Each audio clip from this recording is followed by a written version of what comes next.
fait en sorte que mes reins, jettent le sel dont j'ai besoin. Est-ce que tu as eu une période d'errance diagnostique? En fait, comment tu as découvert la maladie du coup?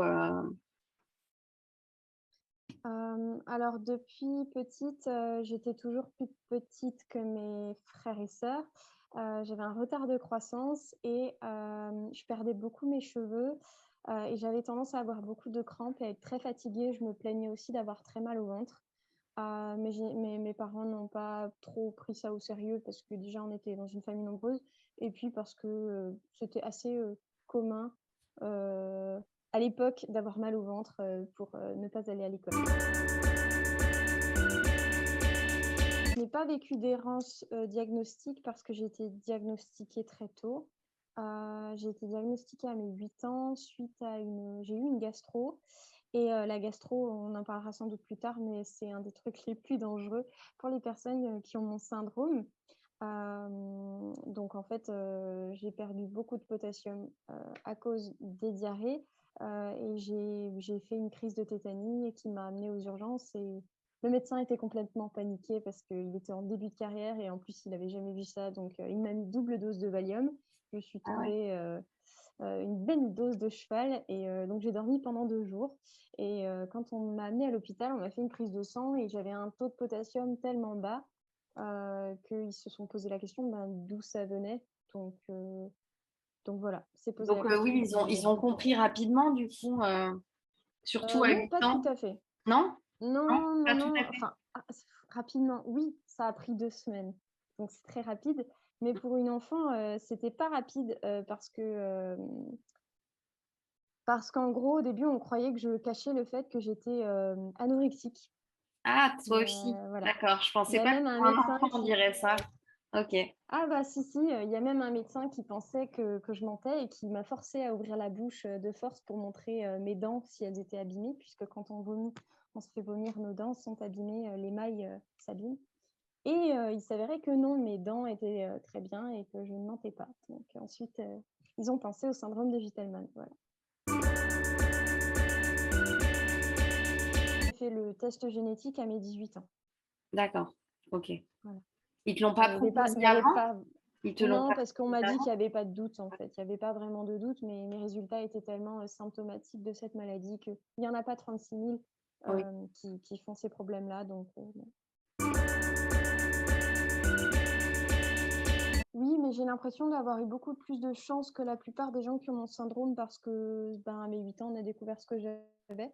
La plupart des gens que je rencontre qui ont le syndrome de Gitelman ont été diagnostiqués aux alentours de 20, à 40 ans. C'est très long et des fois, ces personnes se plaignaient pendant, pas des dizaines d'années en fait de symptômes. Quels sont ces symptômes? Enfin voilà, comment ça se manifeste en fait? Enfin voilà, tu nous as expliqué un peu comment ça a débuté. Du coup, Mmh. est-ce que tu vois, enfin voilà, est-ce que tu vois une évolution par rapport à quand tu étais, enfant et maintenant, Mmh. jeune adulte? Voilà, est-ce Oui. que tu vois un changement, tu vois? Alors, au niveau des symptômes, ça dépend vraiment des personnes qui ont le syndrome de Gitelman. Il y a autant de enfin, il y a des Gitelman très différents. Il y a des personnes qui sont asymptomatiques, d'autres qui le sont un petit peu, d'autres beaucoup. Moi, je suis, un peu, les fesses entre 2 chaises, comme on dit. Petite, je ne ressentais pas beaucoup les symptômes, donc je vais les expliquer après. Adolescente, non plus, pas tellement, je me sentais plus fatiguée que la normale, mais sans plus. J'étais toujours, quand même 4e, au cross, ou 3e, quand je courais, donc j'étais quand même assez sportive, mais je sentais bien que j'avais beaucoup de mal à récupérer. Par contre, ça a vraiment changé à mes 19 ans. À mes 19 ans, j'ai commencé à avoir des troubles digestifs assez importants. On ne sait pas vraiment si c'est lié, au syndrome de Gitelman ou à autre chose ou, à tout le potassium que j'avale toute la journée qui est assez irritant pour les voies digestives. À mes 19 ans, du coup, j'ai eu, des problèmes digestifs qui, ne sont pas du tout compatibles. Du coup, il ne faut pas avoir de perte de fluide, quand on a, cette maladie-là. Du coup, ça me provoquait des baisses de potassium, très importantes et assez, dangereuse. Et depuis, c'est assez bizarre parce que je passe des années où c'est plus ou moins marqué, en fait. Je ne sais pas trop vraiment comment ça fonctionne, mais ça fonctionne Par par vague? vague. Mmh. Par vague, ouais. J'ai toujours des symptômes constants, mais parfois il y a des pics et ça peut durer, plusieurs jours, plusieurs semaines à, parfois plusieurs mois. Donc voilà. Mais les symptômes en général, chez moi, ça se manifeste par des crampes, plus ou moins importantes. Il y a des fois où je ne peux pas marcher, parce que les crampes me déforment les pieds notamment, et les mains, ce qui est un peu compliqué pour faire mes tâches de la journée. Donc ça, c'est les crampes. J'ai aussi des douleurs, aux articulations. Donc ça fait comme si ça chauffait, ça brûle, ça coince, ça fait mal. J'ai un peu l'impression d'être, une grand-mère et ensuite il y a des vertiges, beaucoup de vertiges, mais le symptôme le plus grand et pour lequel j'ai le plus de mal à gérer, c'est la fatigue. C'est même pas une fatigue, en fait, c'est un épuisement. Je me lève fatiguée, je me recouche dans le même état et je le suis toute la journée, en fait. C'est très compliqué pour moi de répondre à la question, «Comment ça va?» Parce que j'ai tout le temps envie de dire, «Bah, je suis fatiguée». Mmh. Parce que c'est tellement écrasant, Oui, je que j'ai du mal comprends. à répondre autre chose. Voilà, donc la fatigue, me vole, beaucoup de choses, mais bon, avec le temps, on apprend aussi, à faire avec. Et cette fatigue Voilà. justement, elle était là aussi quand tu étais enfant? Parce que quand on est enfant, on est quand même speed, Oui. enfin voilà, est-ce que du coup tu étais une enfant, comme une autre ou tu vois, ou Hem, j'ai toujours été une pile électrique depuis petite, mais c'est assez drôle chez moi parce qu'en fait, mon médecin dit souvent que je ressemble à un hamster sous amphétamine parce qu'en fait, je suis très énergique, je sautille dans tous les sens, je suis très, enfin voilà, je fais les choses rapidement et ensuite j'ai des grosses cassures où d'un coup je m'éteins, je parle plus et je m'endors. Donc j'oscille entre ces 2 états et c'est comme ça depuis que je suis petite. Par contre, j'ai l'impression que la fatigue, plus les années passent et plus c'est difficile à gérer, mais je ne sais pas si c'est dû, au syndrome de Gitelman, du fait que la fatigue s'accentue ou si c'est dû, aux autres pathologies que j'ai développées à côté. Alors concernant le traitement, donc je prends du magnésium et du potassium, en gélule. Le potassium, j'ai pas changé de traitement, mais pendant un moment, on m'a rajouté du spironolactone, donc c'est un diurétique épargneur de potassium. C'est censé normalement, aider à, éviter que le potassium soit rejeté, mais chez moi, ça n'a pas trop fonctionné parce que ça a comme conséquence aussi de baisser la tension. Or, je suis déjà à, une tension de, 6-8, donc c'est assez bas. C'est sans spironolactone, donc quand j'ai de l'aldactone, en gros, c'est le nom générique, ben, en gros, je fais rien de mes journées. Donc on me l'a enlevé au bout de 3 ans de plainte, et depuis que je l'ai plus, je me sens beaucoup mieux. Mais chez certaines personnes, ça marche très bien. C'est vraiment lié à moi. Voilà, toutes les personnes sont différentes. J'ai aussi changé plein de fois de magnésium parce qu'il existe plein de sels de magnésium différents et j'en supporte très peu. Voilà, ça me provoque des diarrhées. Du coup, voilà, aujourd'hui, je prends du biglycinate, qui est bien toléré par la plupart, des gentlemen.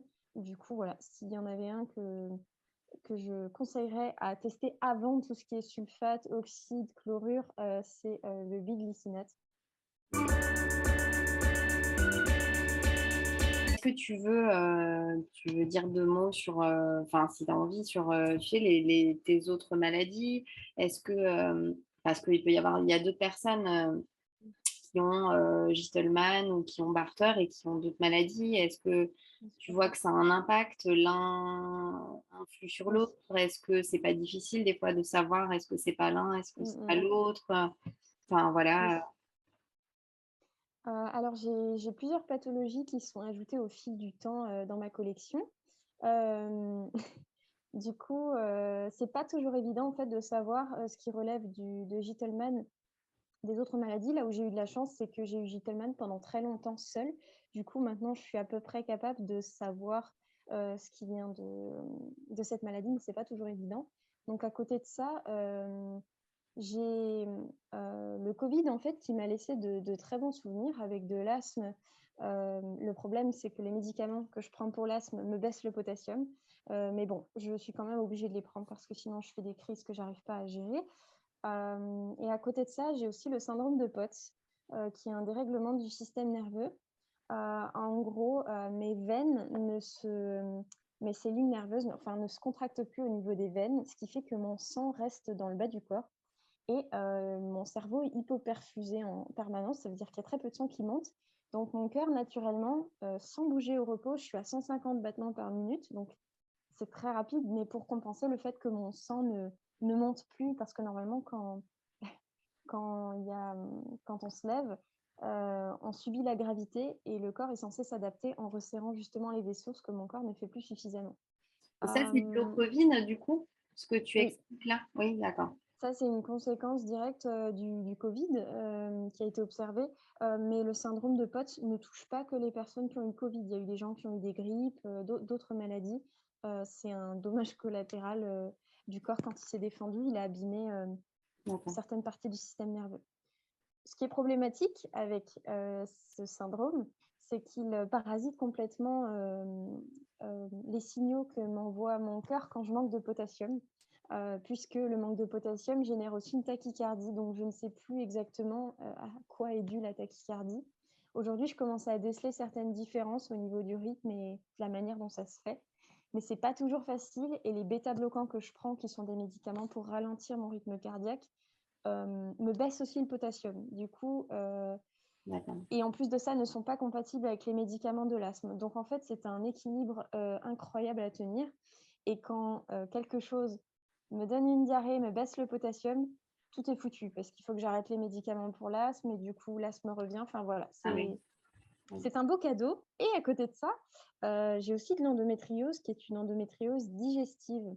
Donc ça veut dire que des lésions qui ressemblent à de l'endomètre, ce qu'il y a normalement dans l'utérus et qui part par cycle avec les règles, se développe ailleurs que dans l'utérus. Et chez moi, se développe eh bien, un peu anarchiquement dans le bas de mon corps, dans le péritoine, donc là où il y a le côlon, et ça me provoque des problèmes digestifs qui fait effet boule de neige avec le syndrome de Gitelman. Donc voilà, tout ça ensemble, c'est un peu rock'n'roll certains jours, mais on s'y fait et on apprend au fur et à mesure À vivre avec. à marcher sur un fil. Voilà, en Marcher en équilibre, équilibre. c'est ça.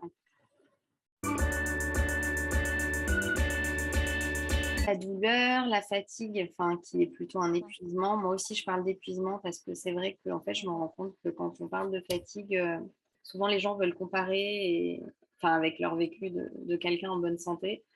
oui. Et pour moi aussi, c'est pas de la fatigue en fait, c'est bien plus fort. Et du coup, comment tu gères en fait, du coup, la douleur liée à Gitelman, mais aussi donc Mhm. aux autres pathologies que tu as évoquées Oui, et l'épuisement. Enfin voilà, en gros, comment ok. tu arrives à gérer ça? Alors la fatigue, je la gère beaucoup mieux aujourd'hui. Pendant des années, je l'ai complètement occultée. Je serrais les dents parce que je pensais que j'étais trop douillette. Mais il y a un moment où mon corps a lâché, où j'ai fini en réanimation. Donc j'ai très bien compris la leçon. Je suis tombée très très bas en potassium, à 1,8 pour les personnes qui connaissent un peu les taux normaux. Normalement, on n'est pas du tout censé être encore en vie avec ce taux-là. J'ai compris qu'il fallait Ouais, absolument que je ralentisse. je te Oui, coupe, c'était dû à une gastro ou à un événement particulier? c'est dû à une intoxication alimentaire, mais les médecins m'ont dit que ça avait été tellement violent, ça a duré à peine 2 heures et mon taux a complètement chuté. Ça a été tellement violent et j'ai enchaîné avant ça 7 hospitalisations. Ça allait vraiment pas bien dans ma vie personnelle. Donc les médecins ont vraiment fait le lien entre le stress dû à ma vie, mais aussi au fait que je ne respectais pas ma fatigue. Donc le corps est très stressé. Et du coup, pour eux, ça a vraiment fait en sorte que c'est devenu aussi grave. Voilà, si je peux. Je gère beaucoup mieux la fatigue parce que je ne travaille plus autant qu'avant. Avant, j'étais étudiante, et je travaillais, à peu près 40 heures par semaine pour mes études et à côté, j'avais encore un petit boulot, ce qui était intenable. Aujourd'hui, j'ai créé une activité qui me permet de travailler, heu, tout en étant assise et en je travaille le nombre d'heures que je peux, c'est-à-dire à peu près, 20 ou 25 heures par semaine. Là, c'est confortable pour moi, même si certaines semaines, c'est quand même trop, mais c'est beaucoup mieux. D'accord. Donc, comment je gère la fatigue dans la pratique? En fait, j'ai adapté mon activité, mais surtout, je dors plus. Je dors 8 heures à 10 heures par nuit et je dors encore 2 heures dans l'après-midi. Si je ne dors pas, ce qui m'arrive parfois parce que je suis tête de mule et que j'ai envie de faire trop de choses, je le paye et je le paye, avec des douleurs et ou alors mon taux de potassium chute, et je suis aussi de très mauvaise humeur, très irritable. Du coup, je ne saute plus mes pauses siestes, voilà. Voilà, qu'est-ce que tu Alors conseillerais à quelqu'un qui a des douleurs chroniques, liées à d'accord. Agitomane? Après chaque personne est différente comme tu le disais, mais Mmh. ça peut aider quelqu'un qui découvre la maladie, tu vois? Mmh. Alors pour gérer les douleurs, bon, je préfère dire qu'il y a pas énormément de possibilités, mais il y en a quand même et je pense qu'il est important de toutes les tester pour, ne pas passer à côté de quelque chose. Moi, pour la douleur, ce que je fais, c'est pour les crampes, je prends des bains très chauds. Je prends des bains aussi avec du sel d'Epsom, c'est du sel de magnésium que je mets dans mon bain à raison de 5 poignées par bain. Voilà, ça détend les muscles, ça fait vraiment du bien. Après pour le reste des douleurs, tout ce qui est articulaire, je n'ai rien trouvé. Il y a les anti-inflammatoires, mais j'évite d'en prendre, parce que, j'ai déjà l'estomac très abîmé, donc je fais tout pour éviter et pour supporter, pour pas en prendre. Voilà et puis les bouillottes, chaudes aussi pour les douleurs intestinales, puisque les crampes, c'est pas que dans les jambes, c'est aussi parfois, au niveau des intestins. Fait pour trouver les bons médecins? Enfin voilà, comment tu expliques la maladie, quand tu rencontres un nouveau médecin? Enfin voilà, qu'est-ce que tu pourrais conseiller côté soignant, côté relation avec le corps médical? Mmh. Hem, alors concernant les médecins, pour en trouver un bon, déjà, il faut en trouver en général des mauvais pour se rendre compte que c'est très important d'en avoir un bon.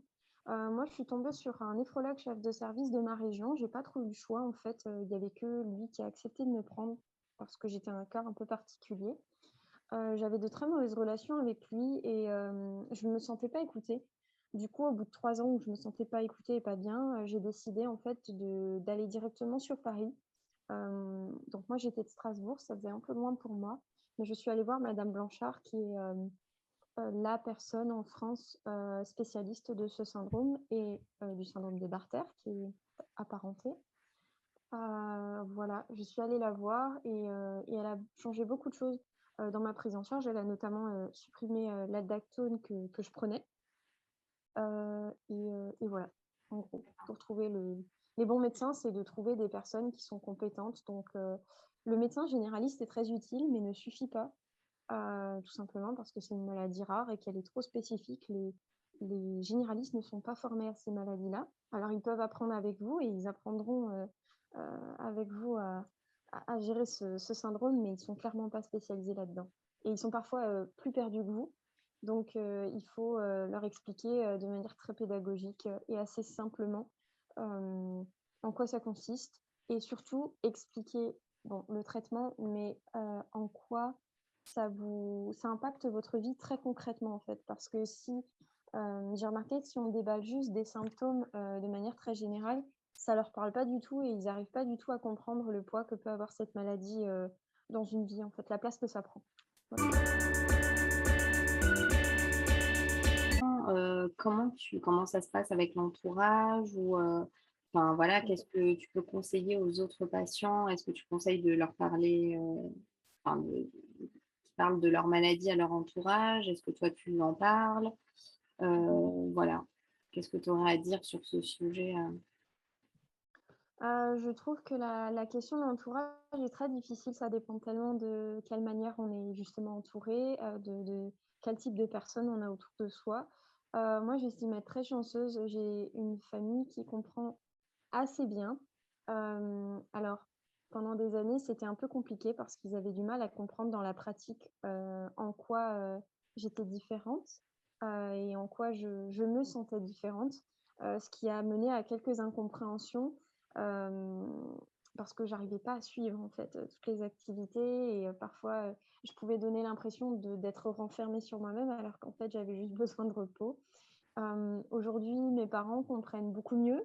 Dans la pratique, ils ont du mal à saisir, que pour eux, que par exemple, je ne peux pas les suivre, je sais pas, toute une journée quand ils viennent, en vacances chez moi. Ils me disent: «Allez, on va se visiter 3 parcs dans la journée». Moi, je les regarde avec des yeux, énormes et je dis: «Mais en fait, on va en visiter un, après je dors 3 heures et après si vous voulez, on en visite un deuxième». Mais pour eux, c'est compliqué à comprendre de manière pratique, mais ils sont très ouverts, donc ils me disent: «Ah, OK». En gros, ils apprennent avec moi.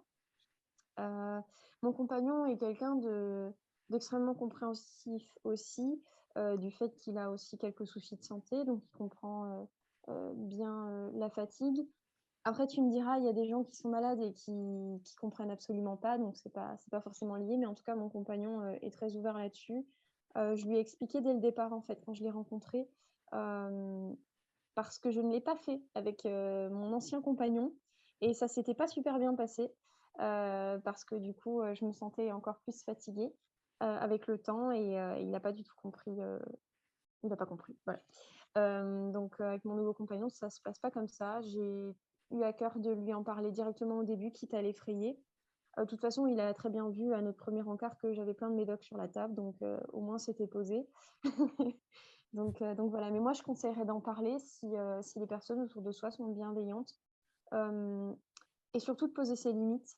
En fait, il faut que les personnes comprennent autour que, qu'on a des limites qu'on ne peut pas dépasser et que c'est pas une question de fainéantise et que si on les dépasse, on les paye tout simplement. Donc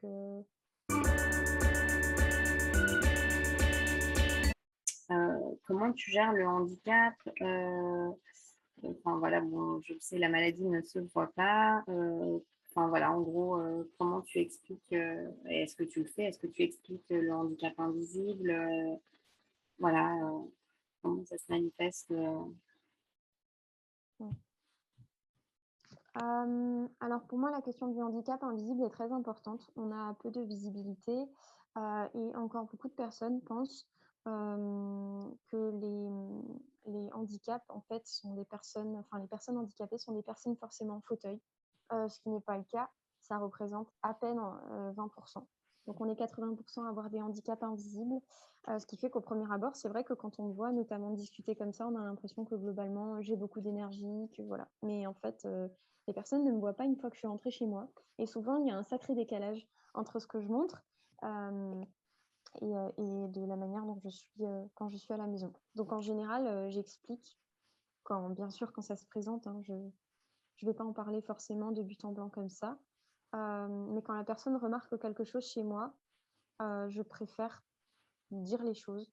Par exemple, la question: «Comment tu vas?» ou «Ça va?» je ne réponds plus automatiquement par «Oui, ça va», en fait. Si ça va pas, je dis: «Bah, non, en fait, ça va pas» et parfois la personne me demande pourquoi et j'explique. Parfois elle me demande pas, elle s'en fiche et pas de souci, en fait, ça me gêne pas. Mais je me cache plus derrière ça, en tout cas. Hem, il y a aussi, comment attends, là je vais avoir un blanc, une seconde. Tu la carte priorité? Oui, Oui, oui, oui. Du coup, pour moi, c'est très important effectivement d'en parler. Dernièrement, j'ai fait des démarches pour avoir la carte, de stationnement qui me permet en fait de ne pas attendre dans les files d'attente et de pouvoir me garer sur les places handicapées. J'avoue que je suis très pressée de la recevoir et que j'ai un peu peur, aussi parce que parfois je me fais agresser en fait, par des personnes, pas très bienveillantes. Notamment une fois où j'étais, à une caisse prioritaire, j'avais pas encore du coup cette carte, mais il y avait personne à cette caisse et je me sentais vraiment pas bien. Du coup, je me suis dit: «Bon, bah, j'y vais». J'ai posé toutes mes courses dessus, quelqu'un est arrivé derrière moi et clairement m'a insultée et m'a crié dessus très fort en disant que j'abusais, qu'à mon âge, c'était une honte de prendre la place de quelqu'un de handicapé. Donc je lui ai dit que c'était pas marqué sur mon front, en fait, que j'étais handicapée, mais que je l'étais et que j'attendais ma carte et hem et voilà. Donc oui, j'ai fait cette demande-là et je pense qu'il est important quand on en a besoin de la faire et surtout d'oser la montrer, en fait. Parce que c'est un droit qu'on nous doit. C'est pas un passe-droit, en fait. C'est juste quelque chose qui est là pour, faire en sorte qu'on soit en situation pas d'égalité, mais d'équité, ce qui est Oui, pas la même chose. Donc oui. nous donner les mêmes chances et moi je peux pas rester debout très longtemps dans les files d'attente, donc si les gens comprennent pas, maintenant je suis beaucoup plus virulente qu'avant. Avant je me taisais, je ne disais rien parce que j'avais peur, et maintenant en fait, c'est hors de question. J'en ai marre en fait, voilà. La partie, scolarité, enfin du coup, scolarité, études, Mmh, enfin voilà, s'il y avait un enfant, du coup, la gentleman, oui. et un parent, est-ce que enfin voilà, quels conseils tu donnerais pour que ça se passe bien?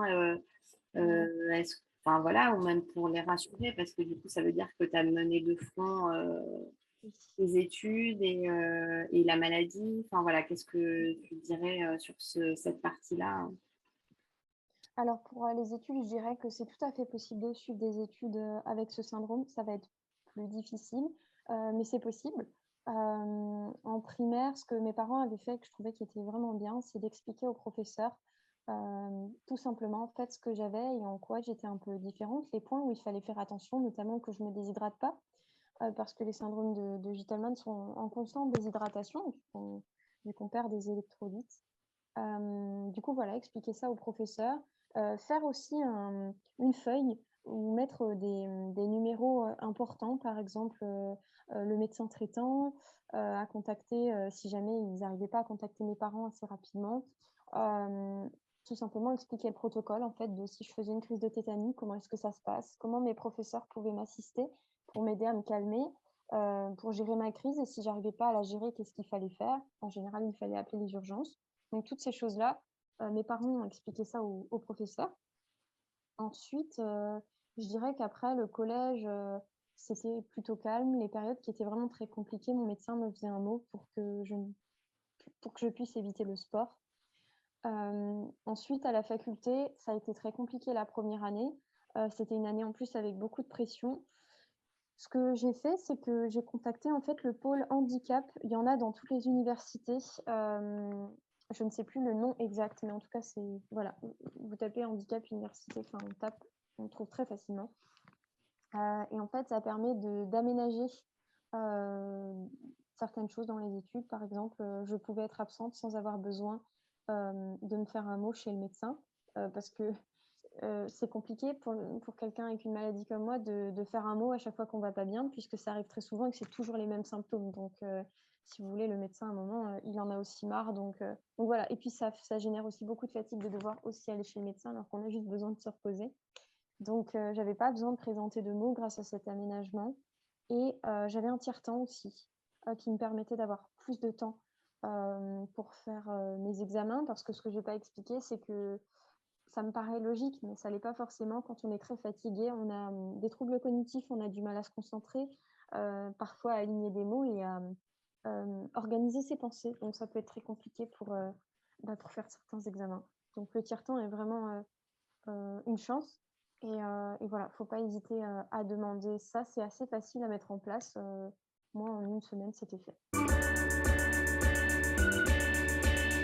Tu manges très salé? Qu'est-ce qui marche pour toi ou qu'est-ce qui n'a pas Ouais. marché? Qu'est-ce que tu conseillerais à quelqu'un qui découvre Gittelman? Concernant la nutrition, je fais attention, moi personnellement, à ne pas manger trop de fibres puisque, les fibres accélèrent le transit intestinal donc j'évite, je fais attention. Mais en même temps, il faut faire aussi attention parce que les syndromes de Gittelmann, on souffre souvent de constipation aussi. Donc il faut savoir faire la balance entre les 2 et adapter, son alimentation à comment on se sent sur le moment. Parce que le but, c'est ni d'être dans un des extrêmes ni dans l'autre. Après, je privilégie les aliments riches en magnésium et en potassium, les amandes, c'est cliché, mais les bananes, Hem, les oléagineux, globalement, les fruits secs, les dattes, c'est très riche en potassium aussi. Je fais attention à limiter, le sucre aussi, parce que dernièrement, on a mis en lien le fait que, il y avait peut-être un lien entre le syndrome de Gitelman et le développement hem, de diabète. Donc je fais attention de ce point de vue-là. Je mange extrêmement salé, d'ailleurs ça choque, souvent les gens qui mangent avec moi, qui ne me connaissent pas. On me fait souvent la remarque: «Ah mais c'est super dangereux en fait, tout le sel que tu mets sur ton assiette» et j'explique à chaque fois que non, je perds du sel, donc il faut que j'en mange. Des fois j'ai plus envie d'en manger et je sais qu'il faut encore que j'en mange, mais ça me donne soif, donc c'est un peu le cercle vicieux, c'est compliqué, mais en gros, je mange beaucoup de sel, j'en mets partout, même dans mon thé le matin parfois. Je sais que c'est très bizarre, mais j'ai une forte appétence du coup pour tout ce qui est acide puisque, notre sang est naturellement, enfin naturellement à cause de notre syndrome, il est basique. Ce qui fait que j'ai tout le temps envie de boire l'eau des cornichons, ce qui n'est pas une très bonne idée parce qu'on a le même, estomac que tout le monde, donc il faut faire quand même attention de ce point de vue-là. Mais voilà, manger des choses plutôt acides, c'est bon pour nous, très salées. Bien s'hydrater, et puis voilà, manger équilibré, c'est très important, voilà.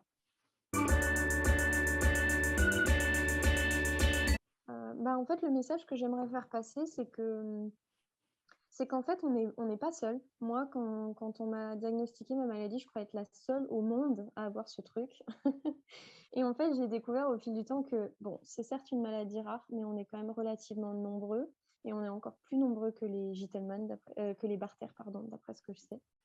Donc voilà, ça c'est une chance parce qu'il y a toute une communauté déjà francophone, mais aussi anglophone, hem, qui a été diagnostiquée, heu, avant nous et qui ont de l'expérience et qui peuvent justement nous apporter cette expérience, nous rassurer aussi, parce que, c'est c'est pas une maladie qui est drôle en fait, mais je pense qu'elle peut être pas trop mal vécue, surtout quand on se sent moins seul comme ça et quand on a une communauté à qui poser des questions, notamment par rapport au traitement.